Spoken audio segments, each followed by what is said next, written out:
Welcome to the Twin Flame Awakening Journey podcast. This is the episode number 2, and in today's episode, we will talk about the 8 stages of Twin Flame Awakening Journey. So welcome on board.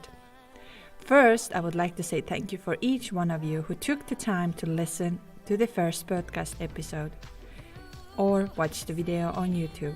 Every like, every subscribe, every little action made me absolutely happy, and it means the world to me.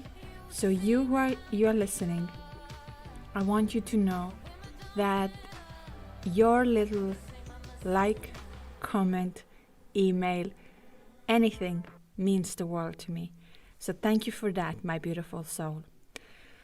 I know you might be listening this podcast because you are in a separation process and in the pain. I tried to guide you over these 8 stages and talk about my own experience and give a guidelines over it.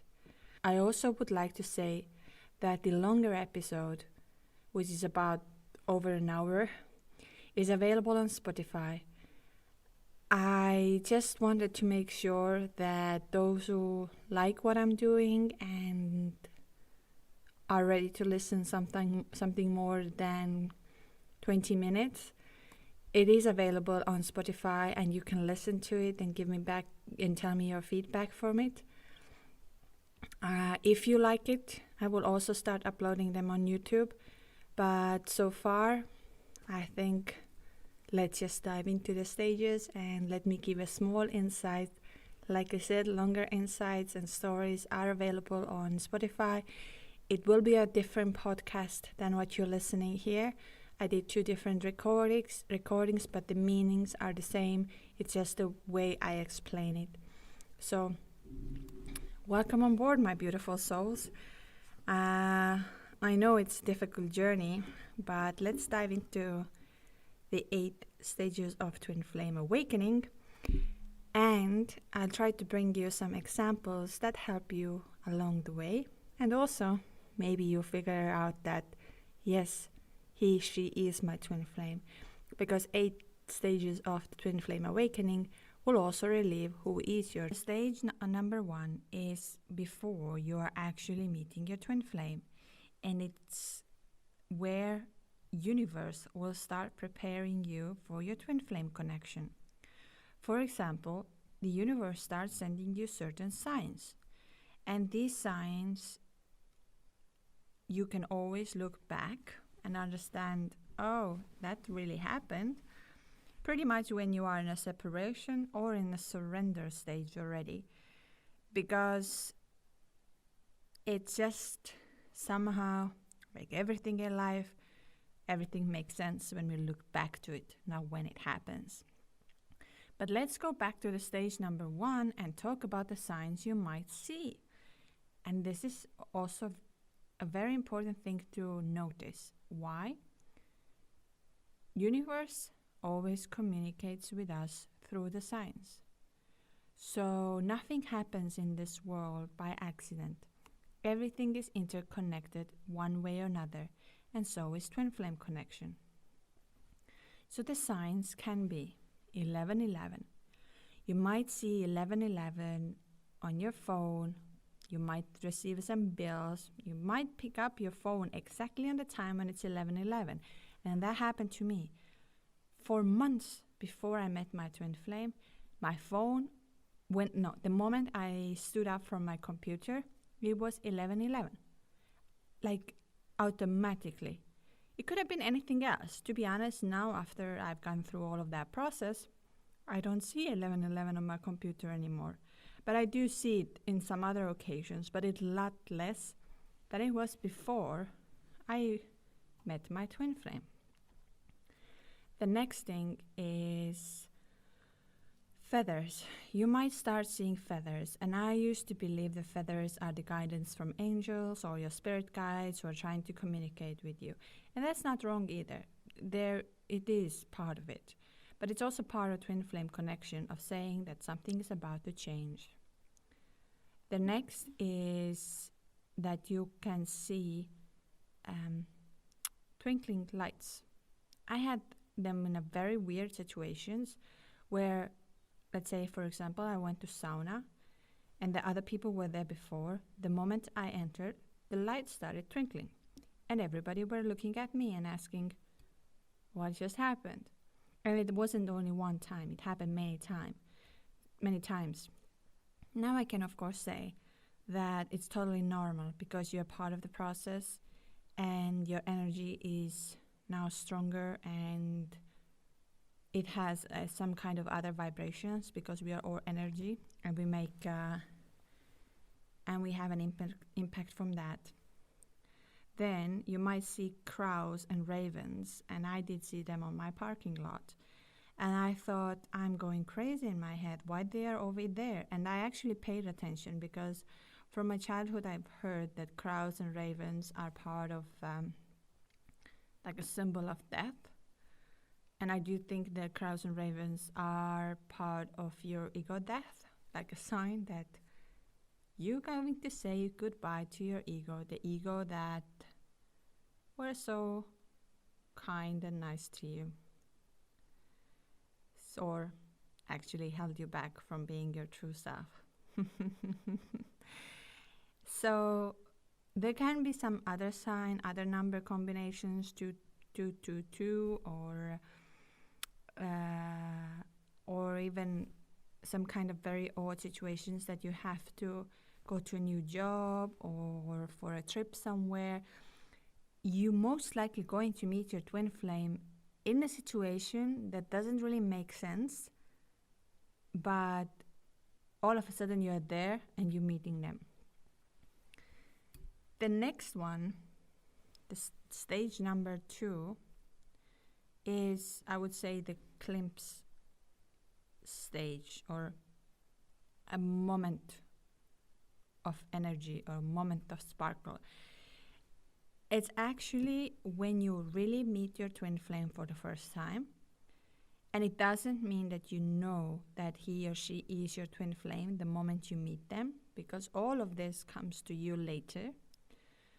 But for example, the way I met my twin flame was that we ran into a job place. He said just hi, we did fist bumps, we moved on from there.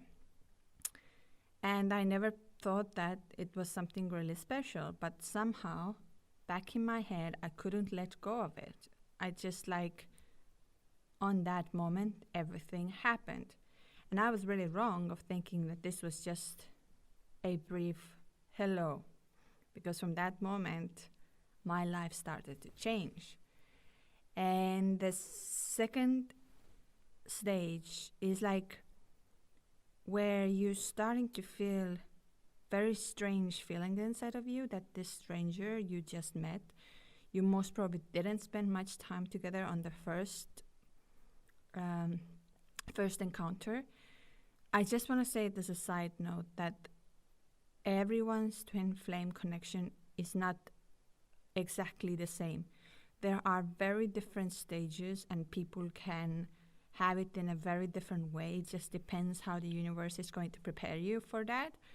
So my example that I had the first, let's say I met him only for a minute, doesn't mean that yours had to be a minute.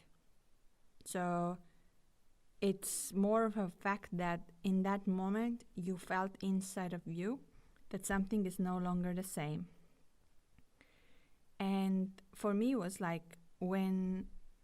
because I was in a new job which I haven't done before in my life. I was not even supposed to do it, but just life made me to do that. And we were in the same WhatsApp group, so he found me from there and he started texting me. First I thought I will not reply because, I'm married, I have 2 kids, I'm pretty in good stage, but something in my head could not stop thinking about it, so I had to do it. And when we were starting talking, then my body was so strange and so full of energy. So it was so strange and I could not understand what is just happening. So the stage number 3 is where you're having these beautiful fairy tale moments with your twin flame. And it can last about a couple of weeks or sometimes months. And also, then it goes over to the stage number 4, which is called the fairy tale relationship. So here I would like to clarify certain things before we jump into that. And there is a reason for that. One of the things is that not for all of us, the twin flame is as a relationship, which means you are not in a physical relationship or anything like that. It can also be that you're very close with someone and you have a very good connection, that you're talking, you're sharing things, you have no intimacy, you have no real relationship where you date, you go out, nothing like this, but you just have this very, very, very intense energy in between you. And you actually can feel the electricity. Like for me, when my twin flame put the hand on my hand, I was on fire. Like my whole body was electrified. I could feel it. My heart was beating so fast. Every single cell in my body was alive. So me and my twin flame had no intimate relationship, anything like romantic. We didn't go any dates. We met just 4 times. All of that process before the separation, and it was just so beautiful. It was just something I forever remember. But that is actually for the reason that you are going to understand what love means and what love is supposed to be for yourself, for your divine self. Not for others, for yourself, because that's why your twin flame came to your life.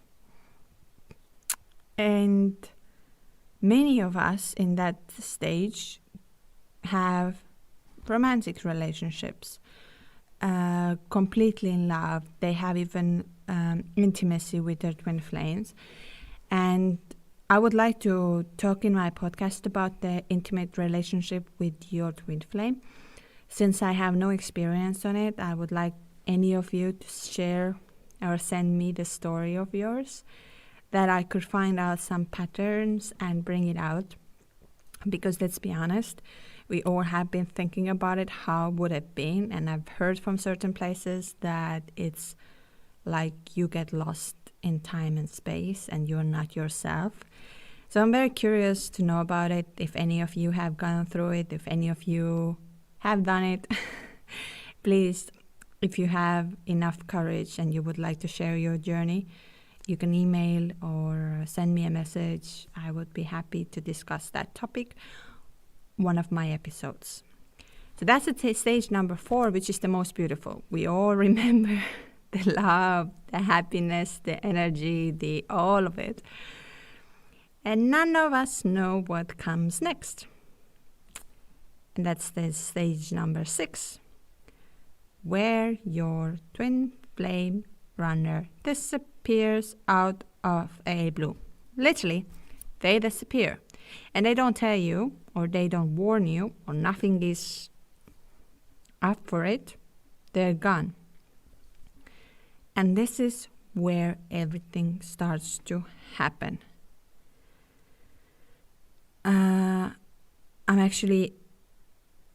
I'm sorry, I just wanted to say that it's the stage number 5, where your twin flame disappears out of a blue.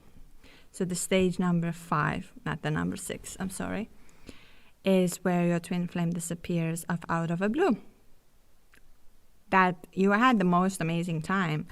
Most of us had it short, like 3 to 6 weeks or more or less some months. And then they're gone. They just go out, gone. And that's where the pain starts. I remember myself sitting hours in front of my phone and watching when he comes online on WhatsApp to see if he's willing to write or say anything online. He did not do this ever. I I was so confused. I could not eat. I could not sleep. All of the pain started to come to my body. I was so confused. I was so lost. It was incredible how lost I was. And at first I thought, okay, 1 week goes by, 2 weeks, it's coming, it's soon coming. But then this whole process became more intense and more intense, that there was a ego death. I was crying like a little baby, like I'd never cried in my life before. There were dark night of my soul, which, I mean, is really where you lose the connection with your old self, and it's so hard because you no longer know who you are. My whole life fell apart within, if we say from June, I had my dark night of the soul and ego death. Then by October, everything had fallen apart. My home, the place I lived, the things I did, and everything. But now, after reflecting back to it, I can say it was not for bad. It was actually for good. But during this process, I could not sleep. I had so many questions in my head and wondering, and this whole obsession, the deepest obsession of about my twin flame. If he ever comes back, if I'm ever going to see, I need to have this energy again. I was addicted to this energy, you know, the energy when we got together and there was a fire and there was this electricity. And I was wondering if it ever comes back to me, and I could not think of anything else apart from if I will ever have this thing back. And that was a big, big process. And I think many of you are there today. And I know how lonely you feel. You feel like disconnected from this world. And you ask yourself, what did I do wrong? Did I say something? Did I do something? But actually, today I can say, no, your twin flame runner came to heal you and awaken you. And everything you're questioning about yourself or your existence or your fears, it's time to let go of them.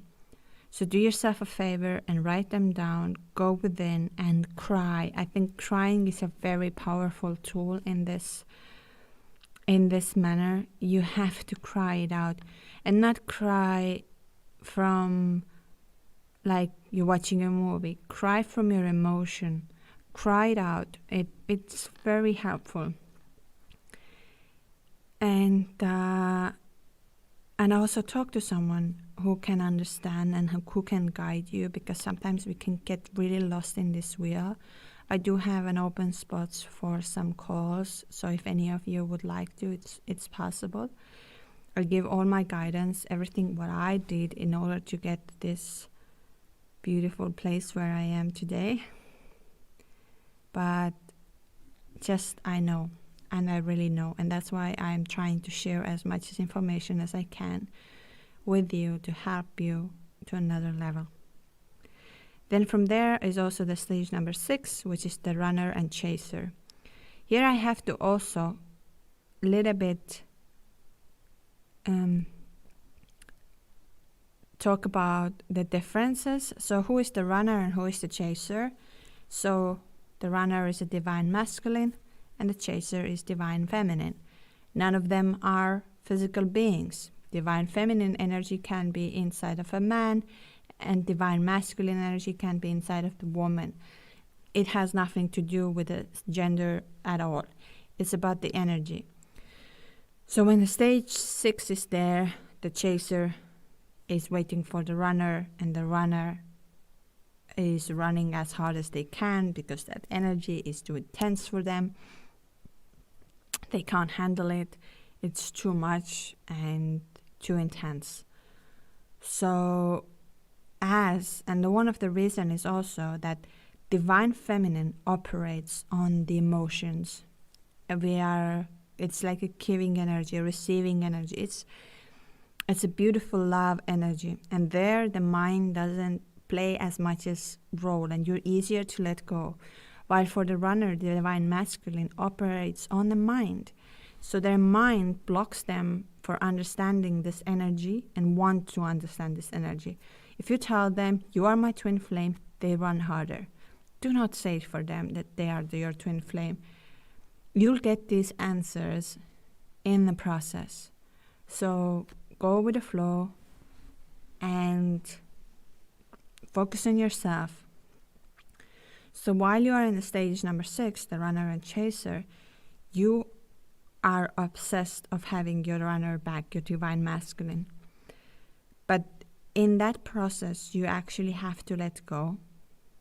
And the moment you let go of them, the moment you don't think about them, the moment you do not think of sending a message or reading the old messages or going on the places where you used to go in order maybe to meet, they pop back. They really do. If it's your real twin flame, in a stage number 6, when you let go of your runner and no longer are obsessed about them, they show up. And I can say that 100%. Unless you might live like, I don't know, super far away and there are no internet connection whatsoever. I don't know, somebody lives in a jungle. It might not happen. But it will in other cases. Whoever has internet access, phone access, or even living in the same town, city, whatever place, you will meet your twin flame. Because now you are no longer obsessed, so they don't run away from that. They don't feel this intense feeling and no longer, and they feel calm. So they take again a step to come back to you. But here is a very, very important part.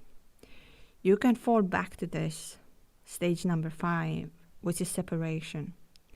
Many twin flames can go through many different types of separations.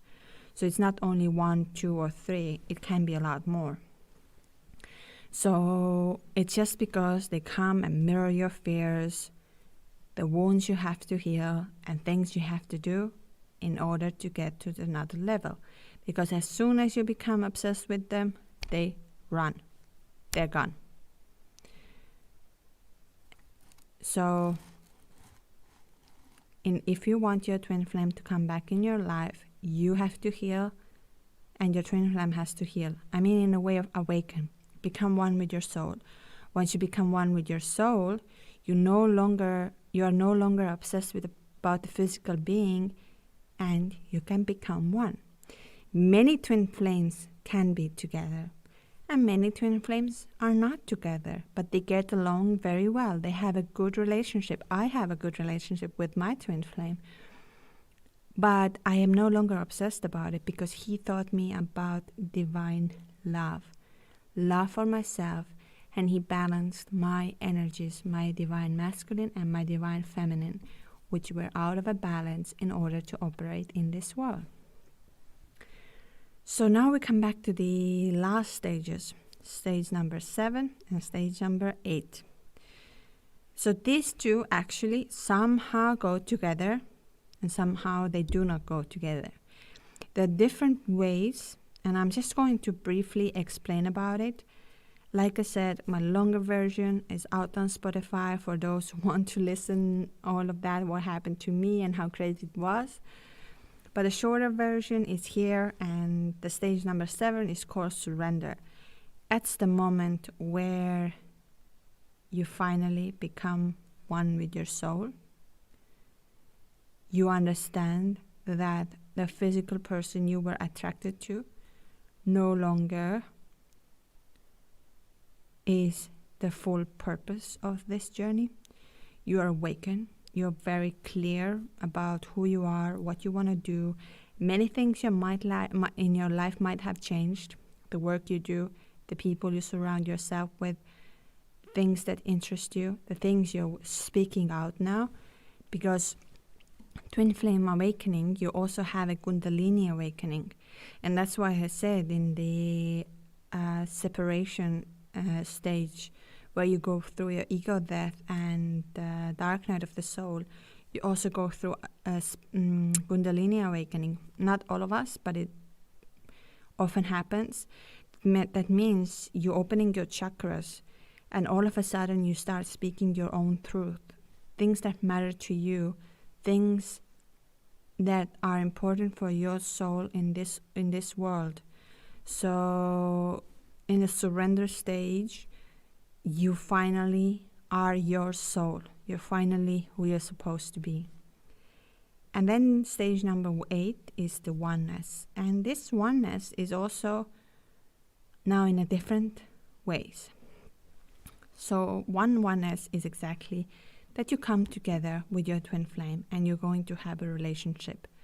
Totally possible. In a way of universe, it's called like divine unity, and it's possible. But also, you might end up with your soulmate, with the real person you're supposed to be with. And so can happen to your twin flame that they will choose the soulmate, because normally the soulmate love and twin flame is stronger than the not stronger, I'm sorry, is more easier, because remember, twin flame is a mirror of your soul, so it also shows your weaknesses, it shows your fears, it shows your bad side, which we don't really want to admit that we do have it. So in the stage 8, once you have gone through all of that hell, it's a possibility that yes, you and your twin flame can end up together in a beautiful, loving relationship. If the universe has decided like this will happen. But in order for this to do, you both have to be awakened, spiritually awakened, and be part of the universe. That requires a job from both sides, from the runner and the chaser. And it will not just happen when you think that today it will happen. It takes a lot more time. So now we had all of these 8 stages. They were a little bit mix and match because the transition period is not linear over there that you know it's going to happen. Because all of this is important for your soul to awaken. But as I would like to say, that pain is here to grow us. And I know you hate hearing that. But I can say that step by step, you will become closer to such an abundant, a beautiful life where you connect with the people and you become love. And once you become love, I can tell you a secret. You can do anything in this world, like literally anything. And that's why the twin flame connection is so divine. Your soul in another body came to see you in your body. How amazing is that? Thank you so much for listening, and I really hope you enjoyed this episode and it gave you some clarity.